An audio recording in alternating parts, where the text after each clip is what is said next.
Bienvenidos a CBT en Español, un ministerio que promueve la alfabetización bíblica leyendo la Biblia cronológica en un año, todos los años.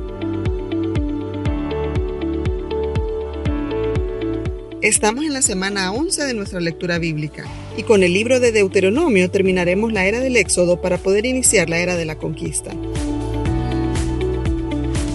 En el episodio de hoy, Aiva May nos habla acerca de cómo Dios nos cuida socialmente, físicamente y espiritualmente. Estamos al final de los 40 años de vagar por el desierto. Es una época emocionante. Están a punto de entrar a la tierra prometida. Y una de las cosas que noté durante esta semana es que, número 1, Dios siempre hace lo que dice que hará. Número 2, Dios nos protege física, espiritual y socialmente. Y la tercera cosa es que el Señor quiere que recordemos lo que Él ha hecho por nosotros en el pasado. Nosotros podemos saber que podemos confiar en Él hoy, desde hoy y en todos los días adelante. Pero antes de que entremos a la lectura de esta semana, quiero que nos ubiquemos a dónde estamos en el panorama general de la historia. Sabemos que todo empieza en el jardín, cuando Adán y Eva pecaron y traen el pecado al mundo, y Dios inmediatamente se puso en acción para redimir a las personas. Redimir a personas pecadoras, rotas, desordenadas. Y luego Adán y Eva tuvieron a Caín y Abel. Caín termina matando a su hermano Abel y se va a vivir a la tierra de Nod, afuera de la presencia de Dios, caminando en la carne y vislumbramos lo que es la vida sin Dios. Asesinatos, opresión hacia la mujer, poligamia. Y luego tenemos que Adán y Eva tuvieron a Set y los descendientes de Set ahora están clamando el nombre del Señor. Pero lo que ocurrió es que estos descendientes empezaron a casarse con los descendientes de Caín y caminaban en la carne. Y esto es importante que recordemos lo que ocurrió, porque Dios les dará una advertencia acerca de los cananeos y se basa en lo que ha pasado aquí. Los descendientes de Set, cuando clamaban el nombre del Señor, cuando ellos empezaron a casarse con los descendientes de Caín, llegó a un punto donde Dios vio la tierra y no vio más que maldad continua en la mente y en los corazones de las personas. Entonces envía un diluvio y destruye a todos, excepto a Noé y a los 7 miembros de su familia, quienes fueron salvados por fe. 10 generaciones después nos encontramos con Abraham y Dios le hace una promesa. Te haré una gran nación, a través de ti bendeciré a todas las familias de la tierra. Leamos lo que dice exactamente en la Biblia, en Génesis 17, 6 al 8. Te haré sumamente fructífero, tus descendientes llegarán a ser muchas naciones y de ellos surgirán reyes. Yo confirmaré mi pacto contigo y tus descendientes después de ti, de generación en generación. Este es el pacto eterno. Yo siempre seré tu Dios y el Dios de todos tus descendientes. Y les daré a ti y a tus descendientes toda la tierra de Canaán, donde ahora vives como extranjero. Será posesión de ellos para siempre y yo seré su Dios. Y luego Dios empieza a trabajar en su plan. Abraham tiene a Isaac, Isaac tiene a Jacob y Jacob tiene 12 hijos varones, quienes eventualmente se convertirán en las 12 tribus de Israel. Uno de sus hijos, José, nos da la historia de cómo el grupo de 70 personas terminan viviendo en Egipto y crecen en una gran nación y se cumple la promesa a Abraham. Ya son más de 2.5 millones de personas que están bajo una gran opresión. Así que Dios envía a Moisés a liberar a su pueblo. Y es mediante el poder del todopoderoso Dios que utiliza a Moisés como un instrumento y envía las 10 plagas.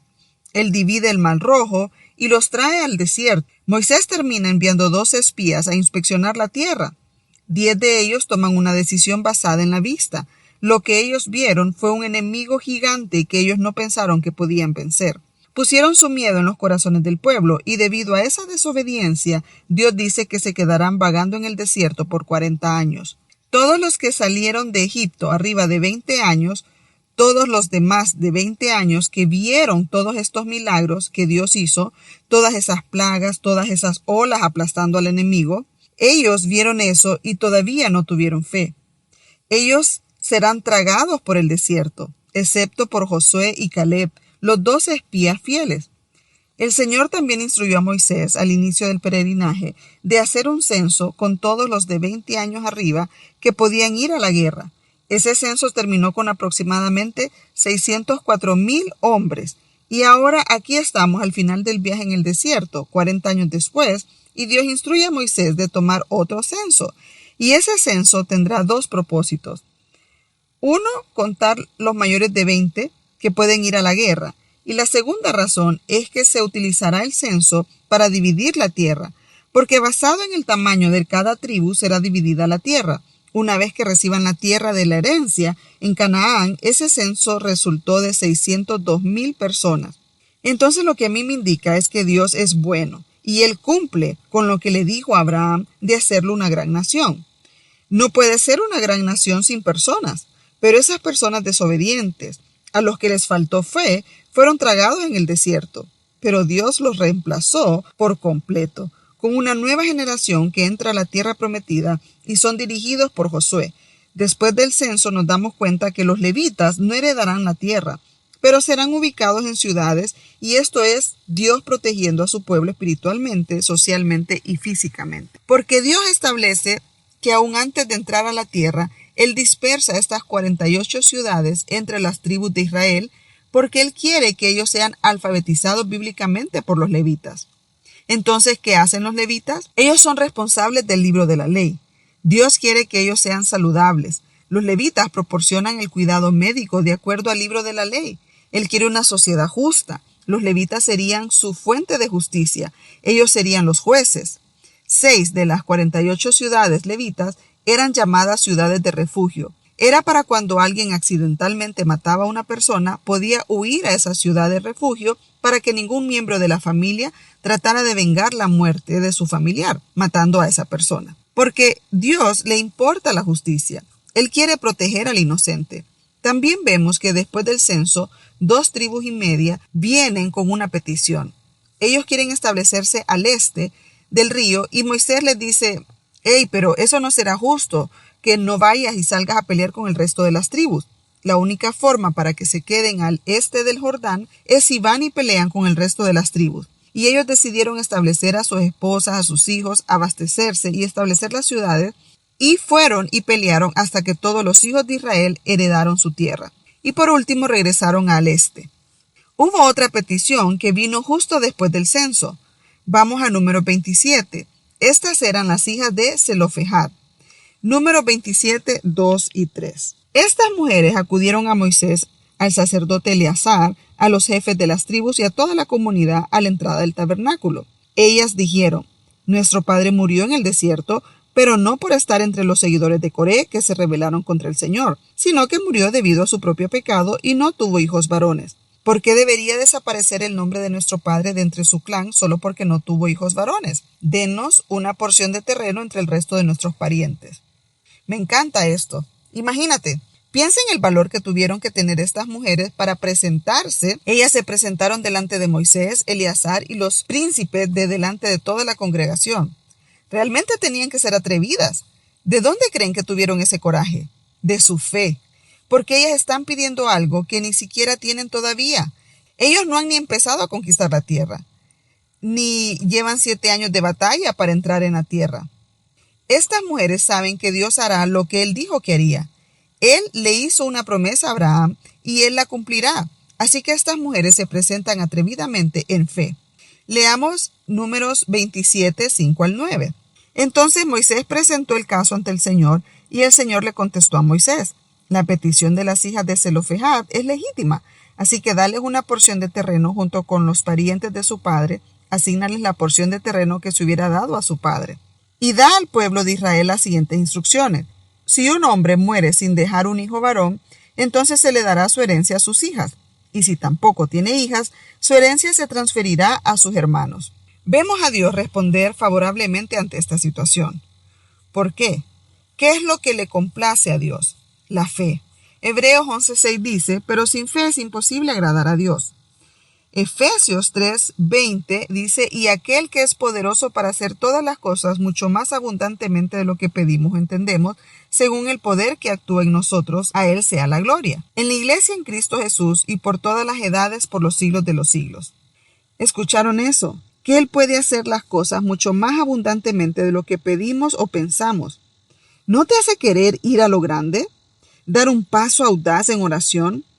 Justo esta semana pasada, Carrie llamó y hemos estado hablando de algo que está en nuestros corazones. Esto que ha estado en nuestros corazones durante muchos años. Y ella estaba pensando en que se debía o no ir a los líderes de su iglesia al respecto. Y yo le dije, vamos a dar un paso atrevido en fe y vamos a orar ahorita mismo por teléfono. Así que oramos el lunes pasado y el martes ella recibió un mensaje de texto y me llamó después y me contó que alguien quiere hablar con ella acerca de unas organizaciones en las cuales ella forma parte, pero no tengo idea de quiénes son estos, solo el número de teléfono.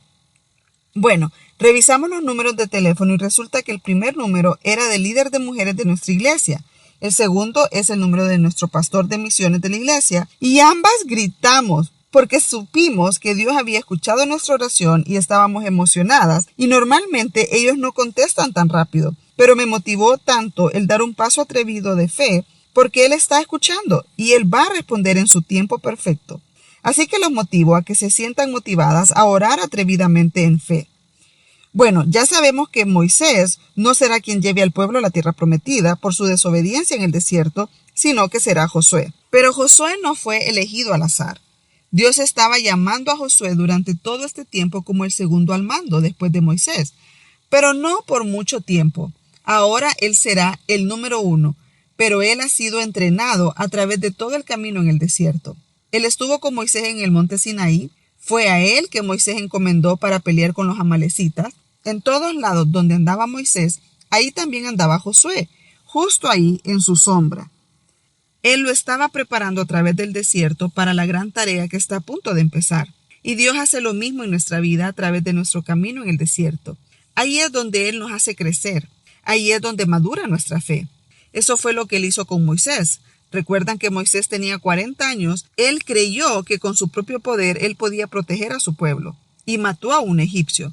Pero luego tuvo que ir al desierto. Y durante esos 40 años en el desierto, el Señor lo desmanteló y él fue tan humilde y se dio cuenta que no había nada en su propio poder que pudiera salvar a su pueblo. Solamente sería a través del trabajo del Señor. Y yo me puedo identificar con Moisés con eso de la lengua trabada. Yo tengo dislexia y soy terrible con el idioma. Y cuando debo levantarme a hablar, si yo enfoco mis propias habilidades, no existe la manera. Yo sé que solo es a través del Señor, a través de su Espíritu Santo, que algo bueno saldrá de mí. David es otro ejemplo. Cuando Samuel lo reemplaza como rey en lugar de Saúl, ¿a dónde estaba David? Samuel fue a su casa y ahí estaba su padre y todos sus hermanos. David estaba en el desierto. Ahí él estaba matando osos y leones, aprendiendo a usar su honda, tocando el arpa, y Dios usó todas esas cosas poderosas en la vida de David para el propósito del reino. Y eso es lo que hace con nosotros. Pero Josué todavía no toma el mando. Moisés está dando instrucciones finales al pueblo.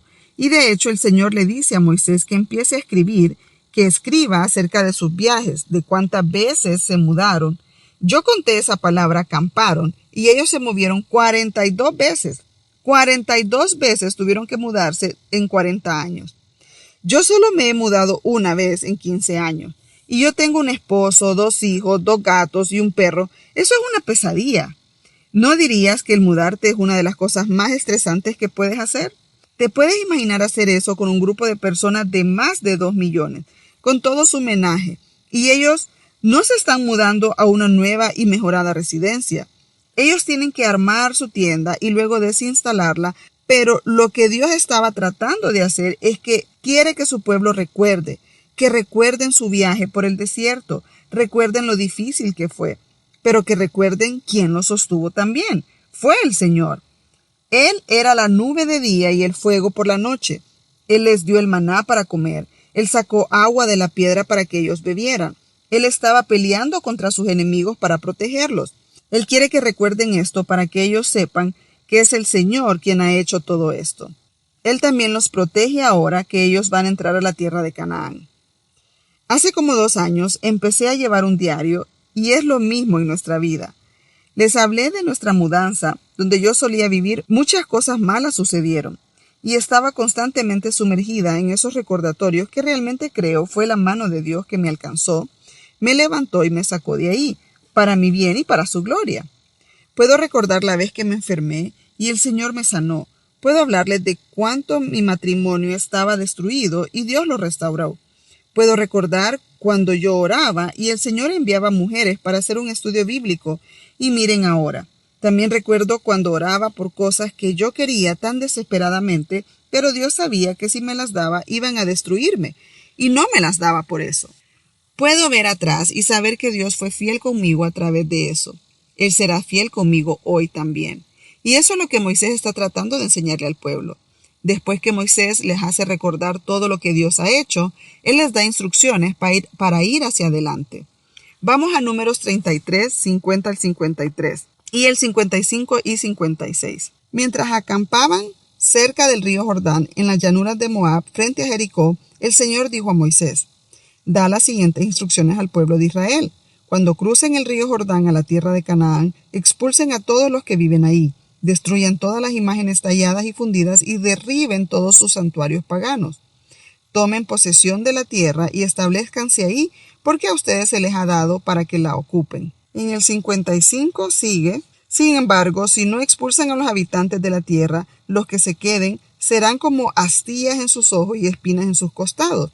Los acosarán en la tierra que habitan, y yo haré con ustedes lo mismo que había pensado hacer a ellos. Y eso es exactamente lo que termina sucediendo, y lo vemos más adelante. Lo que Dios está haciendo aquí es algo que debemos de tener en mente, porque estamos a punto de entrar a la era de la conquista, y habrá mucha matanza, y no solo los hombres, sino también las mujeres y los niños. Y luego viene la pregunta: este Dios que es bueno, ¿qué es lo que está haciendo aquí? Él está ejecutando su plan para redimir a su pueblo. Él quiere que su pueblo sea santo y sean apartados para Él. Este es el grupo de personas que Él ha escogido para traer a Jesucristo, el Salvador que viene a salvar al mundo. Él quiere que ellos sean apartados. Él sabe lo que va a ocurrir si ellos se mezclan con los habitantes de la tierra. Él sabe que caminarán en la carne. Él sabe lo que pasará. Los llevarán a la idolatría, los llevarán al pecado, los llevarán a la destrucción. Piensa en Set. Sus descendientes invocaron el nombre del Señor, pero empezaron a casarse con los que caminaban en la carne, y eso terminó siendo tan malvado y diabólico que ellos fueron destruidos. Él no quiere que esto suceda. Él quiere que ellos sean tan santos y apartados para que ellos puedan brillar brillantemente y atraer a otras personas a la gloria de Dios y a su presencia, así como le pasó a Rahab. Eso es lo que está haciendo aquí, así que recuerda eso mientras lees. También les da otra advertencia para la idolatría. Está en Deuteronomio 4, 23 al 31. Así que asegúrense de no romper el pacto que el Señor su Dios hizo con ustedes. No se hagan ídolos de ninguna imagen ni de ninguna forma, porque el Señor su Dios lo ha prohibido. El Señor su Dios es un fuego devorador. Él es Dios celoso. En el futuro, cuando tengan hijos y nietos y hayan vivido en esa tierra por mucho tiempo, no se corrompan haciendo ídolos de ninguna clase. Esa práctica es mala a los ojos del Señor su Dios y provocará su enojo. Hoy pongo al cielo y a la tierra como testigos contra ustedes. Si rompen mi pacto, pronto desaparecerán de la tierra que poseerán al cruzar el Jordán. Vivirán ahí poco tiempo y después serán destruidos por completo, pues el Señor los dispersará entre las naciones donde solo unos pocos sobrevivirán. Ahí, en tierra extraña, rendirán culto a ídolos hechos de madera y de hierro, a dioses que no ven, ni oyen, ni comen, ni huelen. Sin embargo, desde ahí buscarán nuevamente al Señor su Dios, y si lo buscan con todo su corazón y con toda su alma, lo encontrarán. En un futuro lejano, cuando estén sufriendo todas esas cosas, finalmente regresarán al Señor su Dios y escucharán lo que Él les dice. Pues el Señor su Dios es Dios compasivo, no los abandonará, ni los destruirá, ni se olvidará del pacto solemne que hizo con sus antepasados. Dios les está advirtiendo de la idolatría. Aquí la idolatría se refleja en una pequeña imagen tallada, pero sí sabemos qué es la idolatría. Es cualquier cosa que toma el lugar de Dios en nuestro corazón. Cualquier cosa. Si al levantarte por la mañana lo primero que piensas es cualquier otra cosa que no sea Dios, ese puede ser tu ídolo. Siempre debemos chequear nuestro corazón. Dios les advierte de la idolatría porque sabe que somos personas de la vista. Él sabe que es difícil vivir por fe. Él sabe que vivimos en este mundo caído y Él está tratando de llamar nuestra atención. Pero Él nos dice cómo podemos hacerlo. Y lo dice aquí mismo en Deuteronomio 4, 29. Sin embargo, desde ahí buscarán nuevamente al Señor su Dios, y si lo buscan con todo el corazón y con todo el alma, lo encontrarán. Entonces, ¿cómo lo hacemos? Él le dirá a Josué antes de entrar a la tierra. Él le dice a Josué en Josué 1:8, estudia constantemente este libro de instrucción. Medita en él de día y de noche para asegurarte de obedecer todo lo que ahí está escrito. Solamente entonces prosperarás y te irá bien en todo lo que hagas. medita en la ley de día y de noche. Y también le dice que yo soy el Señor, tu Dios. Él le dice, yo soy el Señor tu Dios, yo estaré contigo donde quiera que vayas. Más adelante le dice a los reyes que escriban su propia copia del libro de la ley y la lean todos los días de su vida. Entonces, ¿qué es lo que nosotros debemos hacer? Leer la palabra de Dios. Meditar en ella, no solo a veces, sino todos los días de nuestra vida y en todo momento.